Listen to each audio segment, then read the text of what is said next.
Today we're talking about Ribbit. It's an abstract game. It's the next game we have coming out. There are 3 reasons I'm really excited about this game. First, it's by designer Mark Herman, who is one of my favorite designers. You may have heard of him. The second is that the art was done by a good friend of mine, Will Alhambra, someone I've known for years. And just look at this art. It's just so charming and has so much detail and character. Look at this duck.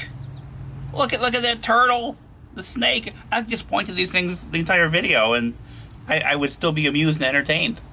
But the third reason that I'm excited about this is that it is a really good abstract game. It's a very good combinatorial abstract. It's very simple to learn. There are not a lot of rules to it, but there's a lot of subtlety to it. So here's a game already in progress. And I'm going to take you through real quick what you can do on your turn. One thing you can do is you can move one of your movers. These are these pawns. And a mover can move one space. So here, here, here.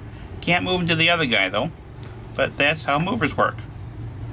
You can jump with your movers. And this requires that you have the pieces lined up in a certain way. So we have over here, we have these 2 red guys. We have a blue blocker. And then we have an empty space beyond it. If that is the case, then this guy could jump, leapfrogging from that guy over this piece, removing it, and sends it back to the starting dock. You also can do that jumping over the movers. So we have the same situation here. This guy could jump as an action and put this guy back at the starting dock. And the game is a race, so you're trying to get from your starting dock to these spaces over here, down to this exit space. And once you land on this space, you go to one of these victory point spaces, which are worth 1, 2, 3, 3, or 2 points depending on when you get in there. The first space is worth 1 point, the second space worth 2, and so on. So this is a racing game where if you're the first person to cross the finish line, you're not necessarily the person that's going to win. Even if you get more pieces over there. Now let's say that this happened.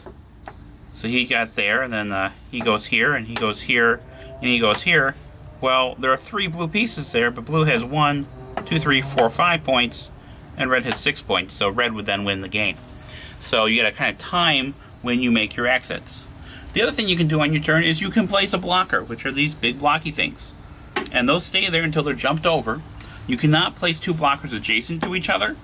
And you can't place them in any of the closed spaces. You can't, oh, you can't go there now. No, you can't do that. And that really is all the rules of the game. You get 2 actions on your turn, except for the first player on the first turn gets 1 action. And you go back and forth until all the spaces are taken up and someone's scored 6 points. And that, in a nutshell, is Ribbit. It plays very quickly. It's very quick to learn. It is very kid-friendly, but you also can get a lot out of it as an adult if you enjoy abstract games. So that is Ribbit, and we hope that you buy it, because we like money.